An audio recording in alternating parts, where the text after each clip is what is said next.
তারপরে প্রতিহিংসা, মানে এক কথায় সব পানি এখানে গিয়ে আসলে জমেছে। অর্থাৎ একটা সুযোগ পেয়েছিল 5ই আগস্টের ঘটনায়, যার ফলে হত্যা মামলাগুলো সব দেওয়া হয়েছে।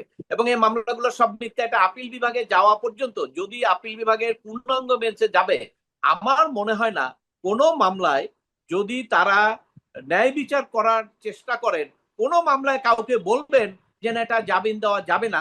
আমি যতগুলো এফআইআর দেখেছি, কোনো এফআইআর এরকম কোনো ইনগ্রেডিয়েন্টস বা এরকম কোনো অবস্থান নাই যে আপিল বিভাগ বলবেন যে না এটা জামিন দেওয়া যাবে না। কারণ প্রত্যেকটা এফআইআর হলো কম্পিউটারাইজ করা, কেউ একটা করে রেখেছে, কোনো একটা রাজনৈতিক দল, কোনো একটা ব্যক্তি, তারা করে এগুলো কপি করে করে নাম খালি যোগ করা হয়েছে।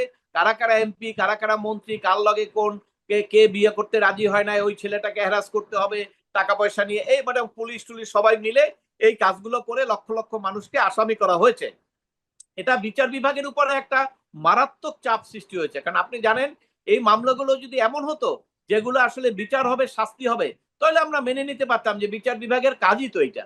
কিন্তু একটা ফালতু কাজ দিয়ে বিচার বিভাগকে যেভাবে মাথা ভারী করে রাখা হলো, এটির যে ফলাফল এবং এটির কার্যে যে মানুষ ন্যায় বিচার থেকে বঞ্চিত হবে, সেটি আমাদেরকে বছরের পর বছর এগুলো ভুগতে হবে এবং বিচার বিভাগকে সেই গ্লানি নিতে হবে। এগুলো তো আপনার অন্যায়, এগুলো তো অবিচার। এগুলোর জন্য তো আল্লাহর যে আরশ, সে আরশও কিন্তু আল্লাহর কাঁপে। এটা ধর্মের কথা। এই অন্যায় অবিচারের জন্য কিন্তু আল্লাহর আরশও কাঁপে। অতএব আমাদেরকে সবাই মনে রাখতে হবে যে আমরা তো সবাই ধর্মকে বিশ্বাস করি। অতএব আমাদেরকে বিশ্বাস করতে হবে যে কোনো অন্যায় অবিচার কোনোভাবে কিন্তু কখনো কোনোভাবেই এটা বিচার কিন্তু এটা হয়। আমার আজকে আমরা চোখের সামনে দেখি বা না দেখি, যে কোনো ভাবে হোক বিচার কিন্তু হবেই। বাংলাদেশে একটা নির্বাচিত সরকার আসলে 2024-এর জুলাই আগস্টের ঢালাও হত্যা মামলায় যে ঢালাও গ্রেফতারের ঘটনা ঘটেছে এবং বছরের বেশি সময় ধরে অনেকে জামিন না পেয়ে মামলার পর মামলায় আদালতের দ্বারে দ্বারে ঘুরছেন, তাদের অনেকে জামিন পেতে পারেন, এমন একটা বিশ্লেষণ ছিল। তবে ফেব্রুয়ারিতে তারেক রহমান সরকার গঠিত হওয়ার পর সে আশা বা সে প্রত্যাশা সেভাবে পূরণ হয়নি। গত কয়েকদিন ধরে হঠাৎ করেই আবারও বিভিন্ন জামিনের খবর আসছে, বিশেষ করে সেসব ব্যক্তিদের যাদের বিষয়ে দেশ এবং বিদেশ থেকে নানা পক্ষের এক রকমের মতামত ছিল যে এই ব্যক্তিরা কেন এখনো জামিন পাচ্ছেন না, তাতে বাংলাদেশের আদালতের পরিস্থিতিটা নাকি স্পষ্ট হয়ে উঠছে। এরকম একটা অবস্থায় সেলিনা হায়াৎ আইভী, আওয়ামী লীগের আলোচিত নেত্রী, নারায়ণগঞ্জের সাবেক মেয়র, তিনি তার সবগুলো মামলায় জামিন পেয়েছেন, এমনকি সংবাদপত্রে জামিন পেয়েছেন, মুক্তিতে আর কোনো বাধা নাই এভাবে শিরোনাম হওয়ার পরেও দুদিন কেটে গেছে, তিনি এখনো মুক্তি পান নাই।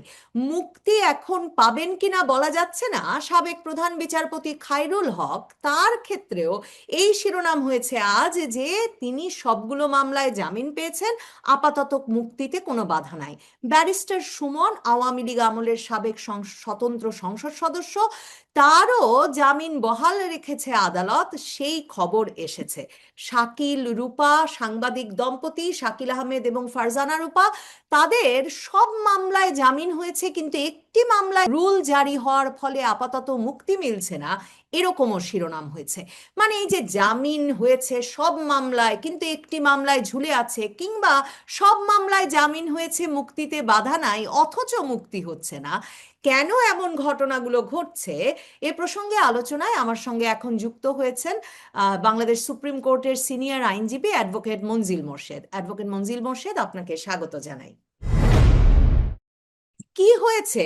মানে হঠাৎ কি আদালতে কোনো বিশেষ মানে এক রকমের মানে একটা নড়াচড়া দেখতে পাচ্ছেন, একটা বিশেষ আলোড়ন দেখতে পাচ্ছেন যে হঠাৎ করেই সেলিনা হায়াৎ আইভীর মুক্তিতে আর কোনো বাধা নাই, প্রধান বিচারপতি সাবেক খায়রুল হক, তার মুক্তিতে বাধা নাই, ব্যারিস্টার সুমনের জামিন বহাল, এই একের পর এক জামিনগুলো কিসের ইঙ্গিত বহন করে? কোনো ইতিবাচক ইঙ্গিত দেখেন? না, আসলে বিষয়টা যেভাবে আপনি উপস্থাপন করেছেন, আমার দৃষ্টিতে ঠিক সেভাবে না। কারণ হলো কি, ধরেন ঢাকাতে যখন বৃষ্টি শুরু হয় বিকাল 4টায়, অল্প অল্প করে বৃষ্টি পড়ে, রাত 9টার পরে যখন বৃষ্টিতে পুরো ঢাকা শহরের যে সুয়েজ লাইনগুলো আছে সব ব্লক হয়ে যায়, 9টার পরে তখন দেখা যাচ্ছে রাস্তায় পানি জমে গেছে। এখন 9টার সময় যদি কেউ বলে যে ঢাকা শহর হঠাৎ করে পানিতে ডুবে গেল, ওইভাবে ব্যাখ্যা করলে ঠিক যে হঠাৎ করে ডুবেছে এটা ঠিক না, কিন্তু ডুবেছে এটা সত্য। এই জামিনের কথাগুলো যে বললেন, এই জামিনগুলো হঠাৎ করে হয়নি। আপনি জানেন যে প্রত্যেকটা জামিন আদালতে আপিল বিভাগ পর্যন্ত আসতে এক একজনার আপনার পায়ের জুতার কিন্তু আপনার ক্ষয়ে যায়। কারণ সেই ডিস্ট্রিক্ট কোর্ট রিজেক্ট, তারপরে জেলা জজ রিজেক্ট, তারপরে হাইকোর্টে এসে মামলা পুটিং করা, অর্থাৎ জজ সাহেব যে শুনবে এটি একটা বিরাট ভাগ্যের ব্যাপার। কারণ অনেক জজ সাহেবই শুনছেন না। তারপরে এক জজ সাহেবের কাছে যখন যখন প্রথম দিন ওনাকে কোর্ট দেয়, ওই দিনই ওনার কাছে 10,000 5,000 মামলা জমা হয়ে যায়। এরপরে ধরেন ওই দিন যিনি আসলেন উনি এফিডেভিট করতে পারলেন না, দ্বিতীয় দিন উনি এফিডেভিট করার পরে ওই মামলাটা নিয়ে ঘুরতে থাকেন। ওই মামলা যে আর লিস্টে আসবে কবে, ওটা ওনাকে 5 মাসও ওয়েট করতে পারে, হতে পারে। এখন যে ঘটনাটা হয়েছিল যে এই যে জামিনগুলো হচ্ছে, জাস্টিস খায়রুল হক সাহেবের কথা বললেন, রূপার কথা বললেন, তারপরে আপনার আইভির কথা বললেন, এই সবগুলো জামিনই এই হাইকোর্টের যে চ্যানেল, অর্থাৎ শুনানির যে চ্যানেল, সেই চ্যানেলে দীর্ঘদিন থেকে ছিল। এবং কোর্ট হঠাৎ করে এক একটা কোর্টের ক্ষমতা দেওয়া হয় তো জামিন শুনানির, এগুলো পরিবর্তন হয় মাঝে মাঝে। এই কোর্ট খোলার পরে যখন কোর্টগুলো দিয়েছে, যারা আইনজীবী আছেন তারা খুব দ্রুত তাদের পক্ষে সেগুলো আগেই মেনশন করেছেন, যার ফলে এগুলো লিস্টে টপে চলে এসেছে, শুনানি হয়েছে। কিন্তু একই ধরনের মামলা এর চেয়ে দেখবেন আরো আলোচিত ব্যক্তি থাকলেও তার আইনজীবী যদি ওটা সতর্কভাবে খুব দ্রুত সকালবেলায় আসাই মেনশন করে টপে না আনতে পারেন, তাহলে তার ভাগ্যে আর ওটা শুনানি জুটবে না। এটি হলো বাস্তবতা। অর্থাৎ যে জামিনগুলো হয়েছে এটা হঠাৎ করে হয়নি, এটা দীর্ঘ সময় ওয়েট করার পরে হয়েছে। এবং আপনি জানেন যে অনেকগুলো জামিন আবার রুল শুনানির পরে চূড়ান্ত হয়েছে, সেটি তো আরো একটা মহাযজ্ঞ। কারণ হলে আপনি প্রথম জামিনের জন্য আবেদন করলেন, এডিটোরিয়াম আদেশ না দিয়ে শুধুমাত্র রুল দিলেন, রুল দেওয়ার পরে সে রুলটা কবে শুনানি হবে সেটার জন্য আবার তীর্থের কাকের মতো আমাকে ওয়েট করতে হবে। এটি হলো একটা প্রেক্ষাপট। আবার অনেকটা আছে রুল দেওয়ার সাথে সাথে অন্তর্বর্তীকালীন জামিন দিলেন, সেখানে সরকার চেম্বার জাজে গেলে ওটা স্টে হয়ে যাবে, ওই স্টে অ্যাপিলিট ডিভিশন থেকে ঘুরে আসতে আসতে এটা একটা সাইকেল, এটা আমাকে এক সিজনের মতো লাগতে পারে, সেটা ঘুরতে হবে। তারপরে এসে যখন আবার রুল শুনানি হলো, তখন আবার চূড়ান্ত ভাবে সিদ্ধান্ত হওয়ার পরে একটা জামিন হলে ওইটি আবার সরকারের পক্ষ থেকে আপিলে যাবে। আপিল থেকে অ্যাপিলেট ডিভিশনের পূর্ণাঙ্গ বেঞ্চে যখন শুনানি হয়ে সরকারের আপিলটা খারিজ হয়, তখনই বলা যায় যে ওই মামলায় তার জামিন হলো। কিন্তু এই কথাটা বলা যাবে না, যেটা অনেক টেলিভিশনের স্ক্রলে এসছে, যে এখন জাস্টিস এবিএম খায়রুল হক সাহেবের আর বেরোতে কোনো বাধা নেই। এটা তখনই আইভীর বলা ব্যাপারেও যাবে। কিন্তু এটা এসেছে, সেলিনা হায়াত আইভীরও মুক্তিতে কোনো বাধা নাই। প্রথম আলো, কিন্তু ডেইলি স্টার, বিডি নিউজ না, 24 এই যারা সবাই নিউজ, সেই শিরোনাম যে করেছে। নিউজটা করেছে ওই দিনই নিউজটা আমি দেখেছি, পরের দিনই আরেকটা পত্রিকা আমি নিউজ দেখেছি যে সরকার এই আইভির যে দুইটা মামলা জামিন, এটার ব্যাপারে সরকার আপিল করবেন। তাহলে আপনার নিউজের ক্ষেত্রে যদি শুধু হেডিং, আমি জানি না ভিতরের নিউজে কি ছিল, এই দুইটা জামিন যদি রুল অ্যাবসলুট করে দেওয়া হয়, জামিন হয়েছে কিন্তু সরকারের তো সুযোগ আছে আপিল করার, আপিল স্টে হতে পারে নাও হতে পারে।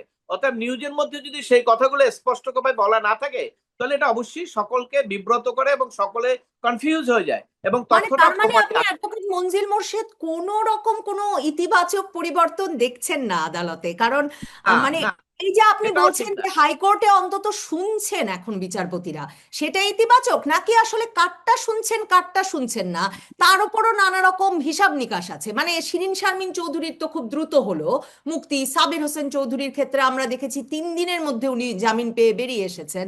তো কারটা শুনবেন কারটা শুনবেন না, এতে এইটা, এই বিষয়টা কি খুবই উঁচু থেকে কোথাও থেকে আসছে কিনা এই ইঙ্গিত, নাকি হাইকোর্টের বিচারপতিরা শুনতে শুরু করেছেন, সেটাকে একটা ইতিবাচক হিসেবে দেখতে হবে? না দেখুন, এই যে আপনি দুটো পার্ট, এটার একটা হলো হুম। হাইকোর্টের বিচার, আর একটা হলো ডিস্ট্রিক্ট কোর্টে, দুইটা রেফারেন্স দিয়েছেন আপনি। ওটা স্পেশাল কেস এবং এটা সবাই বুঝে, ওটা কিন্তু হাইকোর্ট থেকে জামিন হয় নাই, ওটা সবাই বুঝে ওখানে নিশ্চয়ই, কারণ নিম্ন আদালত তো এখনো সম্পূর্ণভাবে স্বাধীন, এটা আমরা বলতে পারবো না।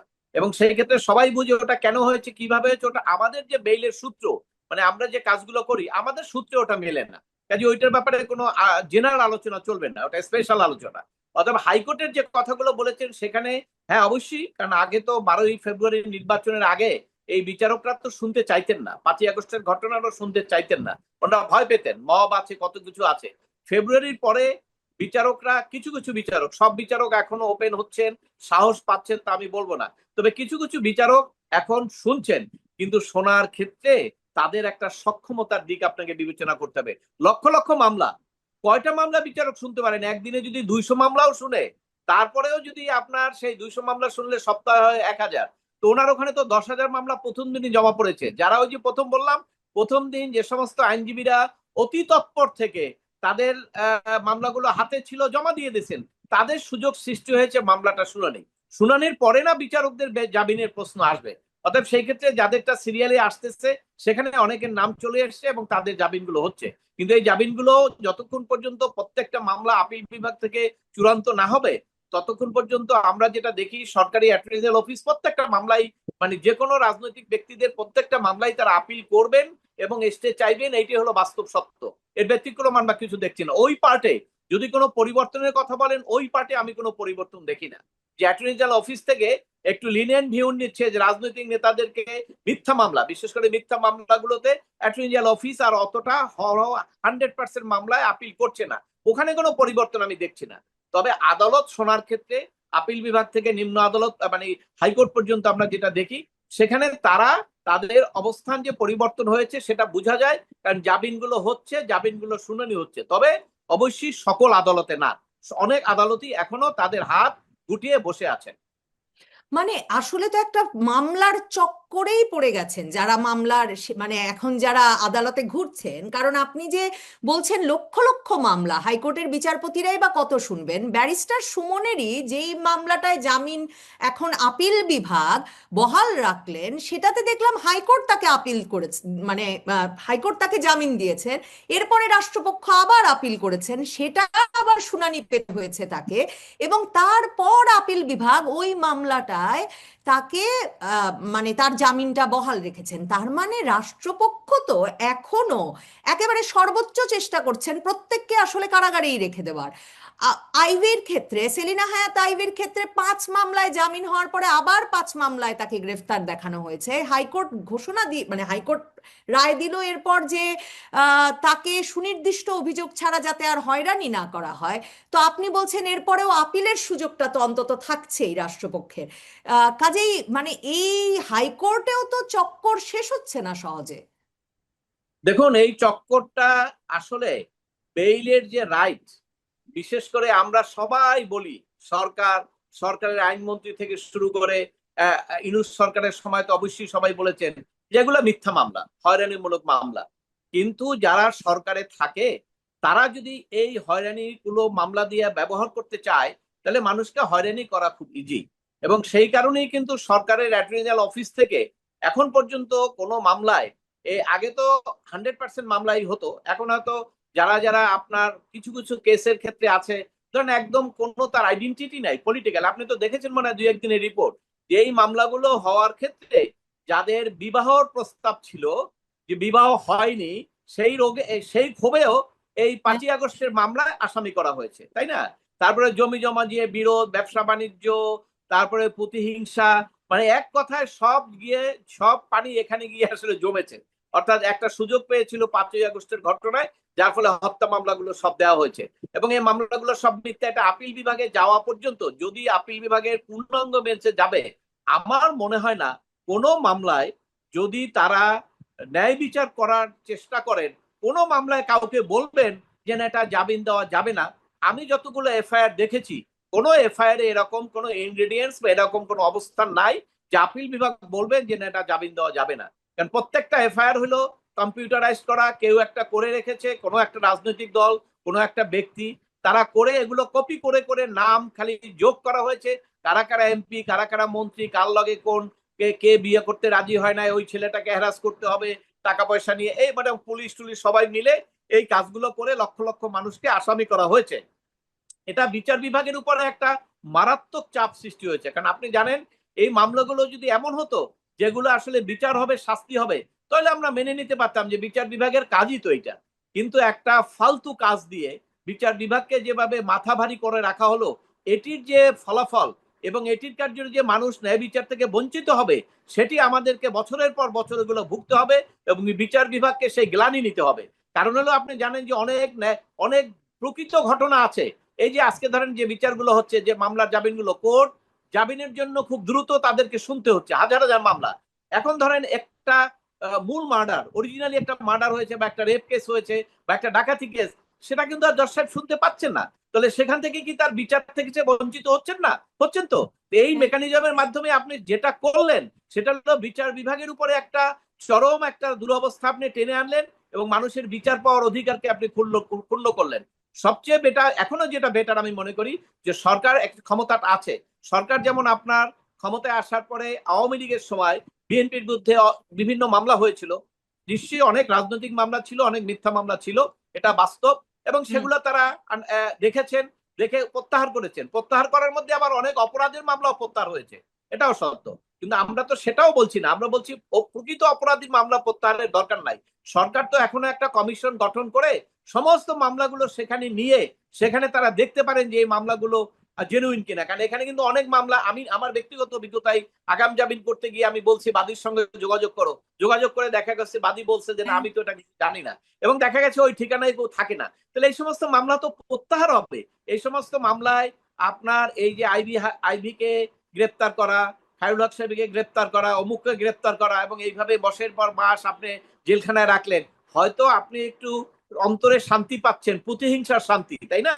কিন্তু এটা যে মানুষের অধিকার খর্ব করছে, এটা যে বিচার বিভাগের দুর্নাম করছে, বিচার বিভাগের উপরে একটা এক্সট্রা চাপ দেওয়া হচ্ছে, যার কারণে বিচারকরাও আজকে ধরেন বিচারকদের উপরে মানুষের আস্থা কমে যাচ্ছে। কেন?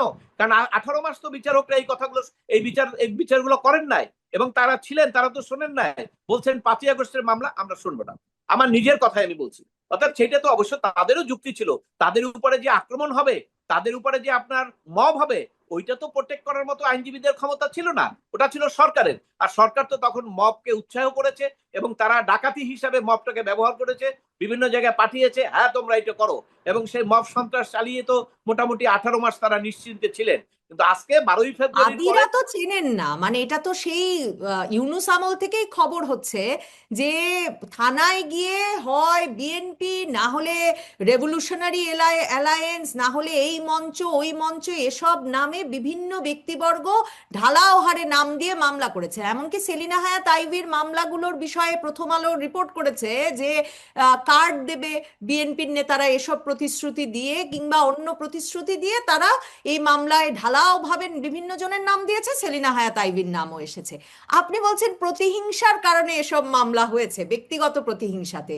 তো প্রধানমন্ত্রী তারেক রহমানকে ১/১১ সরকারের সময় যারা নির্যাতন করেছেন, সেই সেনা কর্মকর্তারা, জেনারেল মাসুদউদ্দিনদেরকে তো এখন এনে জুলাই হত্যা মামলায় দেওয়া হয়েছে। তো তাহলে ইঙ্গিতটা তো পরিষ্কার, জুলাই হত্যা মামলা দিয়ে অনন্তকাল, মানে একটা অনির্দিষ্টকাল জেলে রাখাকে জায়েজ মনে করছে বর্তমান সরকার। তাহলে এই পরিস্থিতির তো খুব মানে আশু উন্নতির কোনো সম্ভাবনা দেখেন কিনা? দেখুন, বর্তমান সরকারের জন্য একটা সুবিধাজনক অবস্থান হলো, সেটা হলো মামলাগুলো যখন হয় তখন এই সরকার ক্ষমতায় ছিলেন না, এবং এই সরকার তারা অনেকেই আমরা জানি যে বিএনপির অনেক নেতারা মামলা দিয়েছেন, কিন্তু তারা সেটা ডিজোন করে যে ওই সরকার ছিল, সরকার দেখে না কেন। কেন? অবশ্যই, কারণ আপনার যখন আইন উপদেষ্টা এই কথাগুলো বললেন যে মামলাগুলা আপনার অনেক মামলা ভুয়া আছে, তো ওই আইন উপদেষ্টা তৎকালীন সময় তো কমিশন গঠন করে যাচাই বাছাই করেননি, অর্থাৎ তারা ওইগুলো রেখে দিয়েছেন। অর্থাৎ যখন যে কোনো একটা অজুহাত, যে কোনো একটা সুযোগ যখন আপনার প্রতিহিংসার কাজে ব্যবহার করা যায়, আমাদের দেশে রাজনীতির ক্ষেত্রে সেগুলো আমরা দেখি তারা ভালোভাবে ব্যবহার করে। এখন ধরেন রাজনৈতিক সরকার বিএনপির পক্ষ থেকে বলা হচ্ছে এটা আদালতের ব্যাপার, যে আদালতে এখানে আমরা বিএনপি যদি মামলাগুলো তুলে নেয়, সেই তুলে নেওয়ার জন্য তো বিএনপি ইন্টারেস্টেড হবে না, কারণ মামলায় আসামি তো বিএনপির কেউ না, অর্থাৎ বিএনপি সেটা কেন করবে, তাই না? অতএব সেই ক্ষেত্রে জামাত ইসলামেরও কেউ আসামি নাই যে বিরোধী দল হিসেবে জামাত ইসলাম চাপ দিবে যে তোমরা এগুলো করো। ওই দিক থেকে তো তারা এক, বিএনপি জামাত ইসলামের ধ্যান ধারণা চিন্তা চেতনা একই, যে আওয়ামী লীগের লোকজন যদি হয় তারা থাকুক জেলখানায়, এ ব্যাপারে তো তাদের দ্বিমত নাই।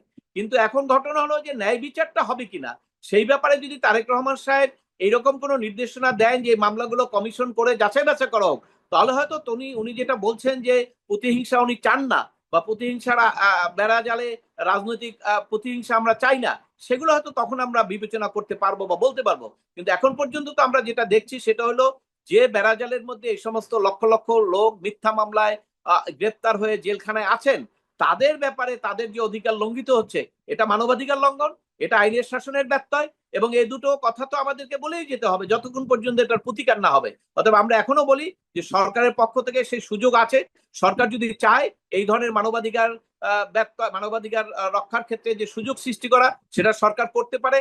আবার আইনের অধিকার, যেটা আইনের শাসন প্রতিষ্ঠা করার যে অধিকার, সেটাও সরকার করতে পারে। ইভেন একটা কমিশন গঠন করেই তারা কিন্তু 3 মাসের মধ্যেই এই লক্ষ লক্ষ মানুষের মধ্যে অধিকাংশ লোককেই কিন্তু তারা নিষ্কৃতি দিতে পারে। হয়তো তাদের যদি নির্দিষ্ট একটা সিলেক্টেড লিস্ট থাকে, দেন প্রধানমন্ত্রীর ব্যাপারে তো সরকারের একটা লিস্ট আছেই, ওনাকে তো কোনো মামলা থেকে অব্যাহতি দিবে না, অথবা এটা কেউ প্রত্যাশাও করে না, দরকারও নাই, আপনি দিয়েন না। কিন্তু তারপরেও ওই যে গ্রামের রহিমউদ্দিন, খলিফা, তারপরে আপনার আব্দুল খালেক, ওই লোকগুলা তারা যে আছেন, তাদের ব্যাপারে তো আপনাদের একটু মানবিকতা দেখানো উচিত। সেই মানবিকতা দেখানোর জন্য তো আপনারা নিশ্চয়ই একটা ব্যবস্থা করবেন, এবং সেইটা এই বিচার বিভাগের কাদের উপরে কেন ফেলে দিলেন? বিচার বিভাগ তো এই ওয়েট নিতে পারবে না, কেন এই বিচারগুলো করতে করতে তাদের বছরের পর বছর লেগে যাবে শুধু জামিন শুনানো। কারণ এই দেখেন না, আইনের জামিন হলো, আবার সোনারেস, আবার ম্যাজিস্ট্রেট থেকে আসবে, আবার এখানে হবে। এই জায়গাগুলোতে এখন পর্যন্ত আমরা দেখছি যে আসলে নিশ্চয়ই 12ই ফেব্রুয়ারির পরে উন্নতি হয়েছে, কিন্তু প্রত্যাশিত যে উন্নতি, যেটা আসলে মানুষ মনে করবে যে না, আমরা আসলে একটা পরিবর্তন পেয়েছি, এখানে আইনের শাসন নিশ্চিত আছে, মানবাধিকার নিশ্চিত আছে, এবং আমার যে লিগ্যাল রাইট সেটাও আমরা এস্টাবলিশ করতে পারছি, সেরকম কোনো পরিস্থিতির চূড়ান্ত পর্যায়ে আমরা এখনো আছি, সেটা আমরা বলতে পারবো না।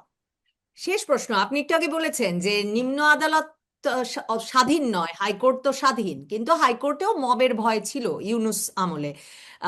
মবের ভয় কি চলে গেছে? আমরা তো জানতাম, দেখতাম, শুনতাম যে এমনকি বিএনপি পন্থী আইনজীবীরাও বড় ধরনের মানে বিভিন্ন আসামিদের বিরুদ্ধে বড় ধরনের মব সৃষ্টি করছেন আদালত প্রাঙ্গণে, সেসব খবর আসছিল। এখন কি সমস্যাটা মিটেছে? আওয়ামীপন্থী আইনজীবীরা আদালতে কারো পক্ষে দাঁড়াতে ভয় পাচ্ছিলেন বা আদালতে যেতে ভয় পাচ্ছিলেন, সেটাও তো একটা বাস্তবতা ছিল। সেসব কেটে যাচ্ছে কিনা? কিছুটা। কারণ হলো আমরা কিছুদিন আগেও, গতকালকে একজনের সঙ্গে দেখা হলো, জিজ্ঞেস করলাম আপনি কোথায় ছিলেন, বলে এতদিন আসি নাই। তবে হ্যাঁ, সম্পূর্ণ না, কিছু কিছু লোক এখনো আসছেন না। তবে এখানে আপনার মব, আবার একটা আছে টেকনিক্যাল মব। একটা মব ছিল ডাইরেক্ট মব, আর এখন একটা টেকনিক্যাল মব। এই যে আইনজীবীদের নির্বাচনে অংশগ্রহণ করতে পারলেন না, এটা একটা টেকনিক্যাল মব। কারণ হলো যে এখানে ওই দেখাচ্ছে, আইন কানুন দেখাচ্ছে, এই আমরা তো সিদ্ধান্ত নিছি, কয়েকটা রাজনৈতিক দল আসছিল আমাদের কাছে, ওই কি তারেক রহমান, আমজনতা টনতা, কয়েকজন দল গিয়ে বাড়ির প্রেসিডেন্ট সেক্রেটারিকে একটা রিপ্রেজেন্টেশন দিল যে স্বৈরাচারী সরকারের সমর্থকরা যেন নির্বাচনে অংশগ্রহণ করতে না পারে। ওনারা এটা টিভিতে ফলাও করলেন। তারপরে ওনারা ওখানে যারা বসে আছেন, যারা ইলেক্টেড না, তারা একটা সিদ্ধান্ত নিলেন, হ্যাঁ এটা তো রাজনৈতিক দল নিষিদ্ধ, এদের তো আর অনুমতি দেওয়া যায় না। ওনারা রাতের বেলা ইলেকশন কমিশন কিছু জানে না, প্রায় অধিকাংশ লোককে তারা ডিসকোয়ালিফাই করে দিলেন। এইটা একটা টেকনিক্যাল মব, অর্থাৎ এটাও একটা মব, কিন্তু একটা টেকনিক্যাল মব। অর্থাৎ আপনি সরাসরি এটা দেখছেন না যে হাত দিয়ে আপনাকে আঘাত করছে বা আপনাকে ছাতি দিয়ে আঘাত করছে, কিন্তু আঘাত আপনাকে করছে, টেকনিক্যালি করছে। এই ধরনের টেকনিক্যাল মব সারা সব বাড়ি এখনো আছে। কোনো বাড়ি এরকম প্রথম দিয়ে একটা নির্বাচন হয়েছিল, কিন্তু নির্বাচনের পরে যখন সাবেক প্রধানমন্ত্রী যখন ঘোষণা দিলেন সব জায়গায় নির্বাচন করো, এরপরে এরা সতর্ক হয়ে গেল, আরে নির্বাচন করলে তো, এখনো তো নির্বাচন করলে কে জিতবে হারবে তো বলা যায় না। সোশ্যাল মিডিয়ায় তো আমরা অনেক কিছু দেখি, তাই না?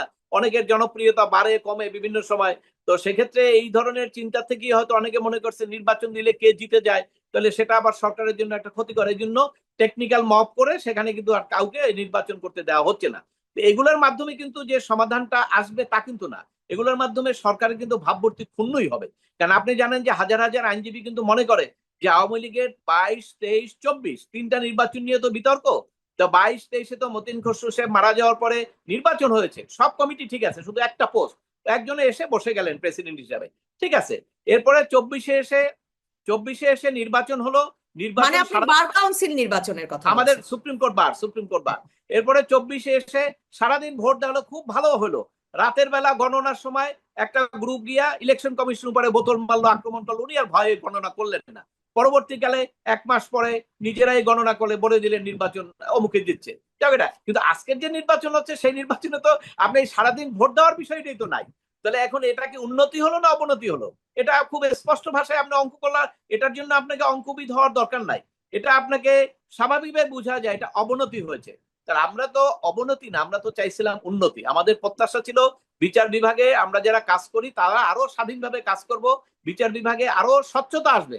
কিন্তু আমরা তো দেখছি যে 12 বেঞ্চ তো দুইটা, মুদ্রার এপিট উপিট। বিচারকদের মধ্যে আগের মবের যে আপনার ভয়ভীতি সেটা অনেকটা কমেছে, কিন্তু অনেকে সতর্কভাবে পা দিচ্ছে।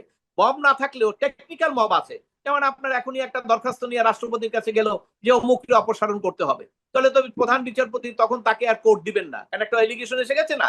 এগুলো তো এখন খুব অহরহ করা যায়, ইজিলি করা যায়। কাজে এই সমস্ত টেকনিক্যাল মবের কারণেও বিচার বিভাগ সম্পূর্ণভাবে যে অগ্রসর হতে পারছে সেটা কিন্তু না। তবে অনেক অনেক বিচারক এখন সেই ভূমিকাটা রাখছে, বিশেষ করে অ্যাপিল বিভাগও কিন্তু শুনানি করছে। জামিন আগে যেটা আমার এক জামিন আগের প্রধান বিচারপতি কথা দিয়েও আমাকে 4বার কথা দিয়েও আমার সেই জামিনটা উনি শুনানি করেন নাই, একজন এডিশনাল অ্যাটর্নি জেনারেল। পরবর্তীকালে এই বর্তমান প্রধান বিচারপতি আসার পরে সাথে সাথে শুনানি হয়ে গেছে, জামিন হয়ে গেছে। এইরকম যদি আপনারা ইচ্ছা করে বিচারকরা যদি জামিন ইচ্ছা করে বন্ধ করে রাখেন, এটা তো একটা ন্যায় বিচার হলো না। এটার জন্য কিন্তু আমাকে আপনার দেশের কাছে কোনো জবাবদিহি দরকার নাই, বিচারককে তার কিন্তু মানে সরকার সিদ্ধান্ত না জবাবদিহি করতে নিলে হবে। প্রত্যেকটা সরকারের বিচারপতিকে সর্বোচ্চ আমি এক মিনিট শেষ করে, প্রত্যেকটা বিচারপতিকে দেখেন, বিচারপতিকে আমরা কিন্তু চেয়ারটাকে অন্য জায়গা হিসাবে বিবেচনা করি, ওরা কিন্তু আমাদের হ্যাঁ। সোসাইটির কেউ না, কারণ তারা কিন্তু গডের রিপ্রেজেন্টেটিভ, আল্লাহর রিপ্রেজেন্টেটিভ। তাদের কিন্তু আল্লাহর কাছে জবাবদিহি করতে হবে। কাজে এ কথা মনে করার কোনো কারণ নাই যে বিচারক বিচার করবেন আর তারা সবকিছু হয়ে যাবেন। যারা ধর্মে বিশ্বাস করেন, আমরা বিশ্বাস করি, নিশ্চয়ই আজকে যদি সে ন্যায় বিচার না করে তাহলে আল্লাহর কাছে তার জবাবদিহি করতে হবে। কারণ আপনি তো ওই কাজটা নিয়েছেন, ওই কথা বলি, আপনি সংবিধান ওত নিয়েছেন, আপনি ন্যায় বিচার করবেন। কিন্তু আপনি যদি বলেন যে এই মামলা আমি শুনবো না, 5ই আগস্টের ঘটনা শুনবো না, এটা কি ন্যায় বিচার হলো? যারটা শুনবেন না সে তো পিছিয়ে পড়লো, সে তো আরো কয়েকদিন জেলখানায় থাকতে হবে। এটা কোন ধরনের ন্যায় বিচার হলো? এগুলো তো হ্যাঁ তাদের যুক্তি ছিল, ওগুলো আমরা 18 মাসে তাদের অনেক যুক্তি ছিল, সেটাও আমরা ইগনোর করব না, অবশ্যই সেটাও বলবো, সাথে সাথে এটাও বলবো। কিন্তু সব কথা মিলে হলো আলটিমেটলি আপনি যে কথাটা জানতে চাচ্ছেন, নিশ্চয়ই পরিস্থিতি আগের চেয়ে পরিবর্তন হয়েছে, কিন্তু আমরা যতটা প্রত্যাশা করছি প্রত্যাশিত ভাবে হয়তো ততটা হয়নি। এই যে তার মানে একেবারে সরকারের সর্বোচ্চ পর্যায়ে মানে প্রধানমন্ত্রী পর্যায় থেকে নির্দেশনা না আসলে তার মানে সেলিনা হায়াৎ আইভি বলি, ব্যারিস্টার সুমনি বলি, আগের প্রধান বিচারপতি খায়রুল হকই বলি, কিংবা মানে আমাদের রূপা শাকিলের কথাই বলি, কেউই তার মানে মুক্তি পাবেন না।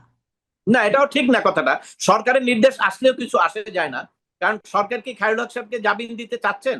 চাচ্ছেন না তো। না। তারা তো অ্যাটর্নি জেনারেল অফিস থেকে চেষ্টা করেছেন। এটা তো প্রধান বিচারপতি আপিল বিভাগের ক্ষমতা, অর্থাৎ সরকার চাইলেই সেইটা সেই দিন এখন নাই। সেইটা ধরেন 18 মাসের কথা বলতে পারতেন, কিন্তু এখন সেরকম না। এখন আপিল বিভাগ যদি চায়, মেরিট থাকে, আপিল বিভাগ সেখানে বেল দিচ্ছে এবং সেই কারণেই বেলগুলো হচ্ছে। তবে আপিল বিভাগ পর্যন্ত পৌঁছানো এটা একটা কঠিন কাজ, সেই ক্ষেত্রে সরকারের অনেক প্রতিবন্ধকতা আছে। অ্যাটর্নি জেনারেল অফিস পদে পদে তারা আপিল করছেন, স্টে চাচ্ছেন, এই বিভিন্ন চিত্রতা বিভিন্ন সিস্টেমের কারণে জামিনগুলোর জন্য অবশ্যই আমাদেরকে দেরি করতে হবে। এবং সবচেয়ে আরেকটা কথা হলো, চূড়ান্ত জামিন 4টা কেচে 5টা কেচে হওয়ার পরেও সরকারের যে আরেকটা টেকনিক্যাল হ্যান্ড আছে, সেটা হলো ওই গেলার পরেই যদি সরকার মনে করে যে না এটা আমরা ছাড়বো না, তাহলে ওই যে আরেকদিন একটা ড্যামরান মামলা নাইলে কচুয়ার মামলায় বলবে যে ওনাকে একটু সোনারেস্ট করেন। বাস, একটা সোনারেস্ট করলেই তো তার কয়েক মাস লেগে গেল, তাই না? এবং এই সোনারেস্টটা তো এখন আপনি শুনেছেন মনে হয়, আমাদের একজন টকশো করেন আমাদের সাংবাদিক, আপনার মঞ্জুল মঞ্জুল বুলবুল ভাই, মঞ্জুল হক বুলবুল মনে হয় সম্ভবত নামটা, উনি তো বলেছেন উনি জেলখানায় ছিলেন। উনি এসে বললেন যেখানে আপনার কিভাবে মঞ্জুরুল আলম সোনারেস্ট, পান্না।